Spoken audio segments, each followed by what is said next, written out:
America, Israel యుద్ధోన్మాదం ప్రపంచానికి శాంతి లేకుండా చేస్తూ ఉంది. ఊహించిన దానికంటే తీవ్రమైన నష్టాన్ని మిగిలిస్తుంది. పశ్చిమాసియా అట్టుడికిపోతూ ఉంది. బేసిక్‌గా చరిత్ర నుంచి ఇప్పటి వరకు ఇరాన్ గురించి ప్రత్యర్థులు మాట్లాడినా చెప్పే మాట ఏంటి అంటే, పరమ మొండోళ్ళు అసలు లొంగే రకమే కాదు అని. సో, ఆ పరిస్థితులే ప్రస్తుతం స్పష్టంగా కనిపిస్తూ ఉన్నాయి. మీరు గనక లొంగకపోతే చావే శరణ్యమని చెప్పి అమెరికా అధ్యక్షుడు వార్నింగ్ ఇస్తే, మా చిట్ట చివరి సైనికుడు ఊపిరి ఉన్నా కూడా లొంగే రకం కాదు.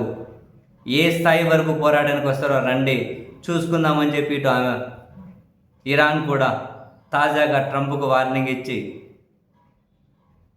నీ ప్రాణాలను నువ్వు కాపాడుకో అన్నంత తీవ్రంగా ఇరాన్ మాటలకే వాళ్ళు పరిమితం అవ్వకుండా పశ్చిమాసియాలో బీభత్సం సృష్టిస్తూ ఉన్నారు. ఫస్ట్ నుంచి ఇరాన్ చెబుతూ వస్తుంది, అమెరికా ఎక్కడో ఉంటుంది కదా, వాళ్ళకు మా చుట్టుపక్కల బేసులు ఇస్తున్నారు, మా ఈ చుట్టుపక్కల మీ దేశాలను వాళ్ళు యుద్ధానికి వాడుకునే అవకాశం ఇస్తున్నారు, కాబట్టి మీరు కూడా యుద్ధంలోకి వచ్చినట్లే, సో మీ మీద విరుచుకుపడతాం, ఆ బేసులను ధ్వంసం చేస్తాం, ఎట్టి పరిస్థితుల్లో వెనక్కి తగ్గము అని చెప్పినట్లే ఇరాన్ నువ్వు సౌదీ అరేబియా, ఖతార్, ఏమంటారు యూఏఈ, అబుదాబి, బహ్రెయిన్ అసలు విరుచుకుపడుతూ ఉన్నారు. వందల మిజైళ్ళు డ్రోన్లతో అమెరికా ఎంబసీలను టార్గెట్ చేసి ఎంబసీల మీదకి మిజైళ్ళు పంపించేస్తున్నారు. ఇరాన్ అసలు ఎన్ని పంపించి వీళ్ళు అడ్డుకుంటున్నా కూడా కొన్ని అయితే టార్గెట్ రీచ్ అవుతున్నాయి. ఆశ్చర్యం. ఒక పక్క అమెరికా, ఇజ్రాయెల్, బ్రిటన్ అని పశ్చిమాసియాలో ఇన్ని దేశాలు ఇరాన్ మీదకు దండెత్తినా కూడా వాళ్ళు వాటన్నిటిని ప్రొటెక్ట్ చేసుకుంటూ మరి నష్టం జరుగుతుంది ఇరాన్కి. దానికి వీళ్ళు ప్రతిగా ఇన్ని దేశాలకు నష్టాన్ని చేకూర్చే విధంగా అంతగానం ఎలా ఫైట్ చేయగలుగుతున్నారు అని.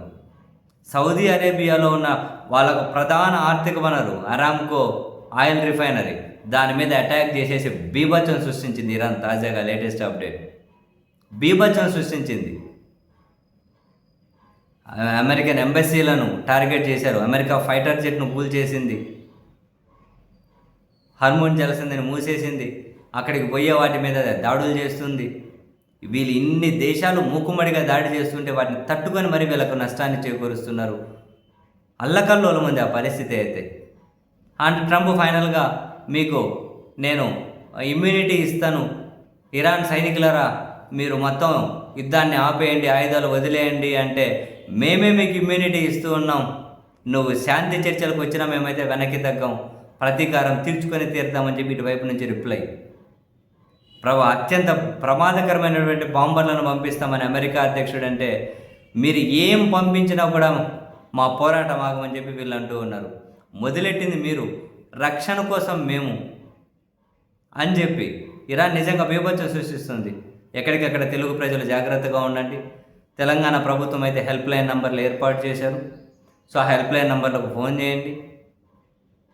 మీరు చాలా జాగ్రత్తగా ఉండండి. అక్కడ చాలామంది కోట్ల మంది తెలుగు వాళ్ళు ఉన్నారు ఆ గల్ఫ్లో.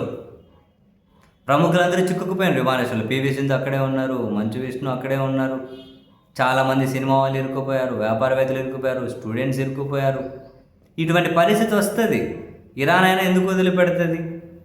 వాళ్ళ మీదకి వెళ్ళేసి దారుణాలు సృష్టించేస్తూ ఉంటే, మేము గిచ్చుతో నువ్వు గిలుచుకోవాలంటే గిలుచుకోరే, వచ్చి కాళ్ళ దగ్గర వచ్చి పడి ఉండండి అంటే వాళ్ళేమి వెనక్కి దగ్గర, వాళ్ళేమో మొండోళ్ళే, పోరాటం బాగా తెలిసిన వాళ్ళు. చివరికి ఎక్కడికి పోయి ఆగుతుంది కానీ అల్లకల్లోలం. భారతదేశానికి కూడా తీవ్ర నష్టం. ఎంత రచ్చ చేసేసారా.